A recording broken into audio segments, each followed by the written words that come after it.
Hello again, this is your resident crazy chick over at webcomic.alliance.com, Dawn Griffin of ZF Comics, and I'm here bringing you the 5th episode of Digital Techniques, and today we're going to look at coloring, or laying in gray tones. I do it the same way, and I'm in Adobe Illustrator, CS2. Hopefully one day I will update to CS4, CS5, but for right now, CS2. And as you can see, if you are watching the last episode of Digital Techniques, working on the same comic here, and I have all the inking layers done, all the line is done, and I'll show you the sketch layer here. Start off with the sketch layer, and then I laid in the line on top of it, turn off the sketch layer, and I have a layer right here for color, as you can see. And once you lock all the other layers, you can just color on that one layer. And if you go up here to your brush palette, I have many different brushes that I use. Typically, the little tiny small brush, as I pointed out in the previous episode, I use for sketching. It's 1 point diameter, a variation of 1 point. It pretty much stays the same. For sketching, it's pretty simple. And the second brush here is 4 point diameter with a 4 point variation. And again, key point is all pressure sensitive for using a Wacom tablet.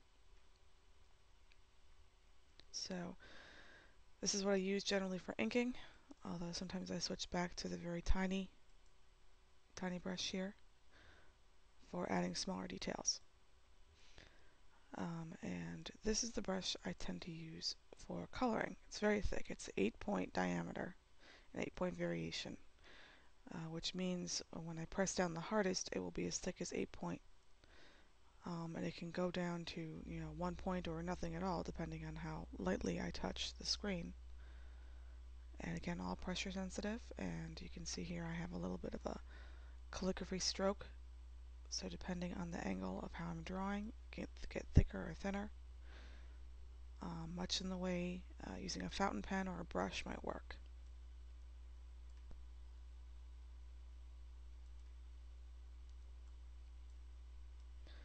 Alright, so I will demonstrate using my brush here, and I select that, and I'll just pick a random color here to show you the difference in the brush strokes. So here is a very lightly touching brush stroke, that thickest. And as you can see, it gets thicker or thinner depending on how I turned it, and that's from the calligraphy elements of the brush. And here is a thicker stroke, and that's with putting some definite pressure onto the screen. So you can see here is probably 8 point, whereas here is 1. That gives you an idea of the variation that you can work with this brush. And as I go into color, I'm coloring on a layer that's behind the line art, sitting here behind it. And I will select the stroke color and make sure I have my favorite brush selected. And just to review again, I'm going to show you the paintbrush tool preferences here. If you double click on the paintbrush from the tool palette, there's the tolerances with fidelity and smoothness. And as I demonstrated in the last episode, if you take the fidelity up, that means the line will smooth out. You won't get as much control over the line, and it creates very smooth curves. And the smoothness is about the same. It's relatively the same idea. You'd have to play with it to figure out which you like the best, but 1 and 2 is usually what I stick with.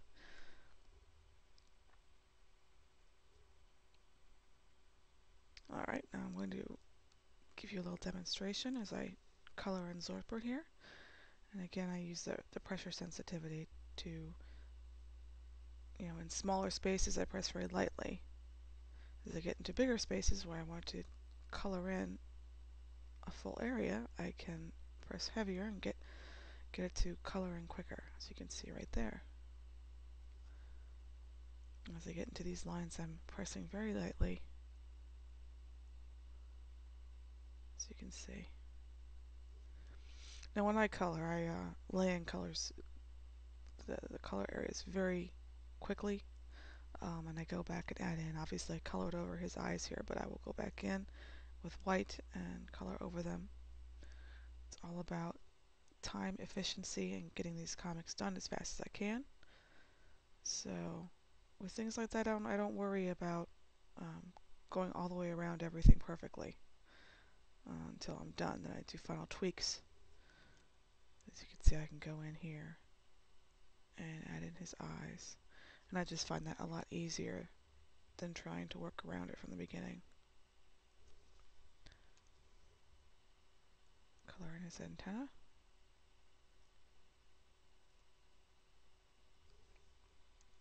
And then I also add all sorts of shadows. Obviously working in a vector format, I don't get as many options when it comes to adding shadows, making things. You can work with gradients, but I tend to like this very high contrast style.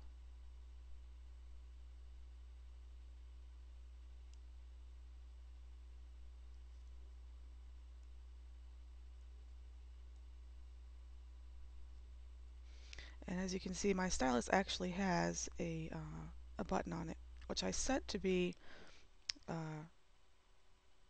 a right click, same as the mouse. And this helps me in Illustrator a lot, because without the keyboard available with my tablet, I don't have the command buttons that I have become so addicted to. So instead, if I want to undo a stroke, I press the button and I can undo the stroke, as it's one of the first things that comes up with the right click. So as you can see, it's pretty easy therefore to just undo your last action.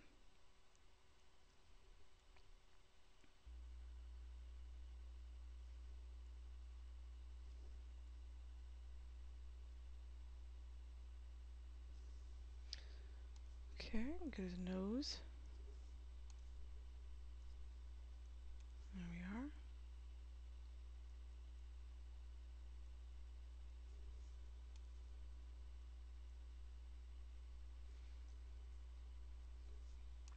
I find it very calming and therapeutic to sit here and color, much like I used to color as kids in coloring books. It's pretty much the same idea.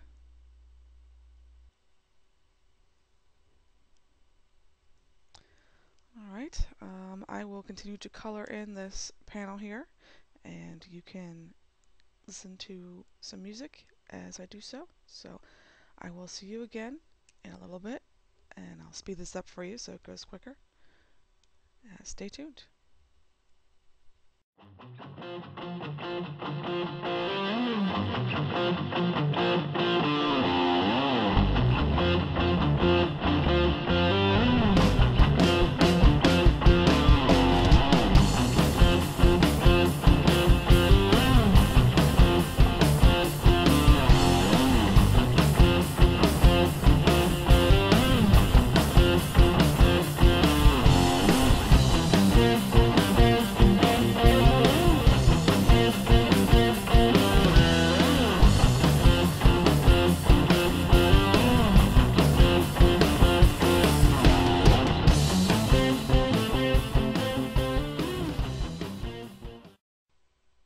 Welcome back, folks. We are all colored except for the background, which I wanted to show you.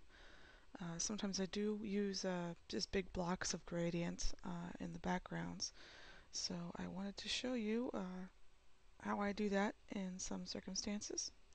I have a backgrounds layer right here. I'll lock my color layer and go to the backgrounds layer. And this is behind the color and behind the line.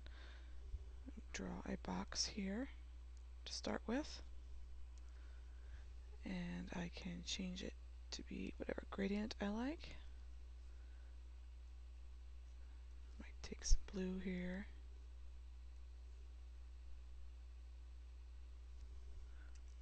And use the gradient tool.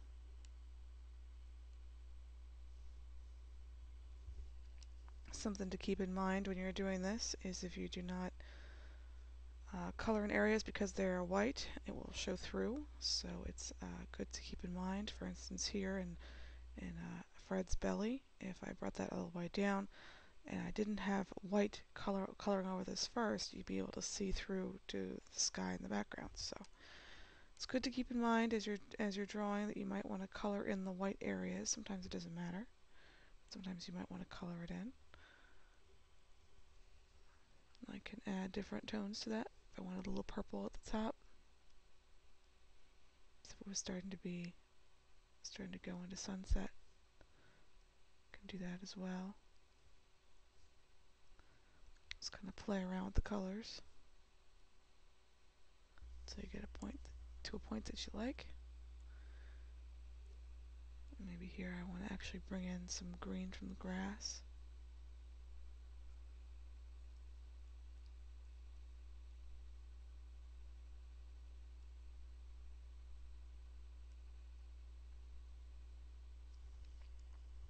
There we go. And there's our final panel. You're actually seeing a color version of this. When it was posted, it was only in grayscale, so you are one of the lucky few to actually see a color version of this comic. You may never see it again. Just saying. But that should wrap up Digital Techniques Episode 5, dealing with coloring. If you have any questions or comments or any other ideas, please post them in the comments below this posting. And I hope to hear from you, and look forward to seeing you guys again on webcomic alliance.com.